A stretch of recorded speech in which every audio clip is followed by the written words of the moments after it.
Alright, let's talk about Yiff In Hell.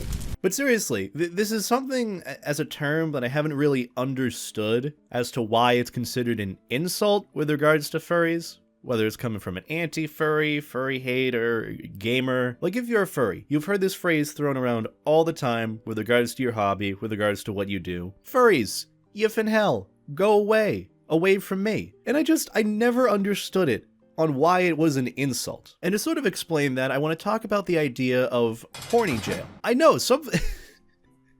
Wow, Beta, you're quite wholesome and family-friendly today. So the idea of this video really only starts from when my friend Tiger, who I streamed with the other day, lovely individual, we did like Mad Libs, it was very much 18+, and he got this really interesting screen cap of me that he tweeted out, saying that there wasn't enough room in Horny Jail for me. So they decided to put me behind the dumpster in the horny corner. Or I guess the meme in that video was they put me next to Ninja. I am funny, please laugh. But the stream itself was really fun. It's just the screen cap got me sort of thinking, why is Horny Jail considered a punishment? Like, obviously, I get it. Being horny, there's a time and place for everything. We don't need 24/7 thirst, okay? But if we're relating to some sort of conversation on furry Twitter, there was this meme going around of like being in a Telegram chat and someone being like, oh, you know, my grandmother died recently. I'm kind of just, you know, taking some time from that, or like, I'm not doing that well mentally. And then the response they would give is like, I'm sorry for your loss, and proceed to follow it up with the horny sticker. It was just like, really? But just, I never understood Horny Jail. Same with Yiff In Hell. The reason why I don't understand Horny Jail is most of the time it's supposed to be abstaining from being horny. But in reality, when you put people in Horny Jail, you're putting them with nothing else but themselves. So how do you think that's going to end? So with that sort of exchange, I can kinda understand the idea of Horny Jail. You want to get the horny people away, you want to like, just not. You know, sometimes you just want to not, okay? Oh fuck, that's gonna be taken out of context. I just realized what I said. I can see the comments right now. Not, you say? Really? But seriously, sometimes people just don't want to deal with that, okay? Like I've said before, with furry NSFW, there's a time and place for everything. The majority of the time is not horny time. I'm just saying, can we have just... Like, that's all I ask. Can we have a little bit of self-restraint, of professionalism? God forbid professionalism could exist in the furry fandom. But just at the very least, a bit of restraint, a bit of respect for the individual that might not want it, okay? But I'm digressing. The point is, Horny Jail is a decent idea, okay? I get the sentiment of it. I get that sometimes I don't want to deal with those people. However, in practice...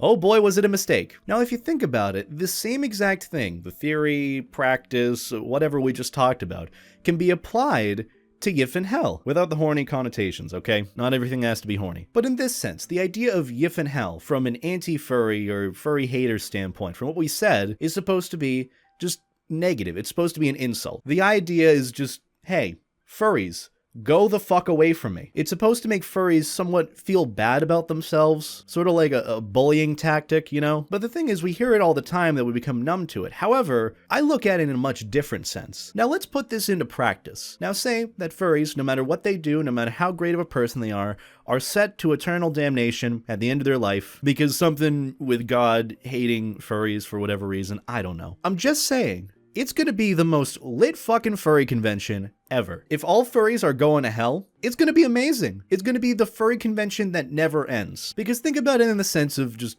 hell, first off. If we're analyzing things from a realist standpoint, the example that I want to use of hell is from Dante's Inferno. At least from my understanding with reading Dante's Inferno, the lower down through the levels of hell you go, the colder it gets. Or at least at the bottom level of Furry Hell, it's the coldest. But to sort of counter the argument, which hasn't really been said yet, you know, like hell's gonna be hot, why would you wear a fursuit down there if it's burning? If you go much lower down, it gets colder.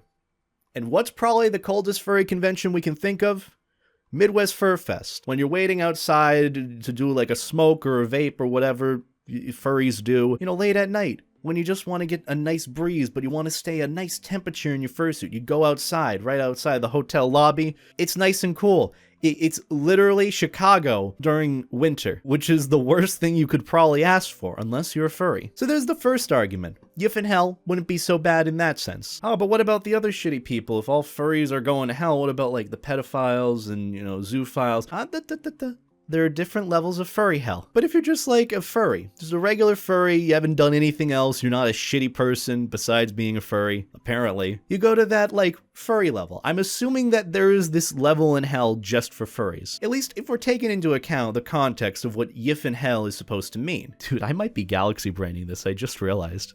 I've been sitting here for like 30 minutes talking about this. Surprised people are still following along with me. So we got the baseline. Okay, Yiff In Hell kinda would be comfy. You know, it's cold enough that if you have a fursuit or you're buried with your fursuit and you bring it to you into the afterlife, whether it's heaven or hell, which is just gonna be hell because all furries go to hell, you're gonna be set. You're warm, you got your nice fursuit, or do you become your fursona? Because here's the thing, like, if we're looking at it from like Lucifer's context, who became like a goat, devil, man, whatever. He was originally an angel. And here's the thing, if you're analyzing the Bible in a realistic sense, I don't mean to bring religion into this, but it's just kind of funny to think about it. You know, Lucifer was the head angel, like top of the line, best angel, just below God. He questioned God's authority with his decisions that he made, and in turn, he was damned to hell. So if you think about it in that sense, Lucifer's a pretty damn down-to-earth guy, and I don't mean that because he's in hell or the center of the earth, whatever. But I mean that in the sense of just like, as much as he's like the top guy, he's still kind of humble in that sense. I don't know whatever else I read in the Bible of Lucifer being pretty shit, but hey, you know, I'm pretty sure he'd be in on the furry convention thing, knowing that he is part goat or whatever it is, because pagan gods or whatever. But if we think about it in this sense, do we turn into our fursonas or part animals when we go to hell? If we go to hell. This is all in concept. And keep in mind though, I'm talking about this from the perspective of a guy who has been to Catholic school for like 8 years of his life, who was an altar server during his middle school years, and is a confirmed Catholic because his grandma wanted it. But seriously, like, Yiff In Hell itself isn't a bad thing. Like, the way, like, I'm making it up to be, or at least we can understand it, it's an everlasting furry convention, the last and biggest furry convention where everyone's there. You know, the people that we don't like, who are actually shitty, like pedophiles, zoophiles, they're on an entirely different level, okay? So you're all together, you either become your fursona because, you know, devil, demon, transformation, whatever, I don't know. If you're into TF, that's your own thing, but like, hey, you know, maybe this benefits you somewhat. So it's an everlasting furry convention. You know, everyone's there, you have your fursuit. More than likely you have like the booze and the other fun stuff. Obviously you might not have like artist alleys or dealers dens because like, I don't know, is there capitalism in the afterlife? I hope not. I really hope not. And I thought about this as well. I sort of had a galaxy brain midway through my stream the other day. We were thinking about an idea for what that furry convention in hell would be. The last, ultimate, big, never-ending furry convention. And we decided that the name of it would be InfernoCon. We were originally going for like Inferno Fur Fest or something like that, but like MFF would take that because Fur Fest and all that, whatever. But like InfernoCon, that sounds pretty good because it's a furry or a fur con. Because it's a fur con in the Inferno, you get the idea. I don't know why I'm explaining it, but that would be the name of the furry convention in hell that would last forever. The point is, Yiff In Hell is supposed to be an insult. You know, when someone says it, generally to a furry, it's supposed to aggravate. That's the intention. But little do they know, they're actually doing us a favor.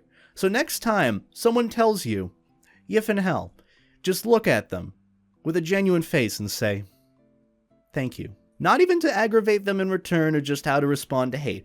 This is just, in general, this is them wishing you the best in what you do.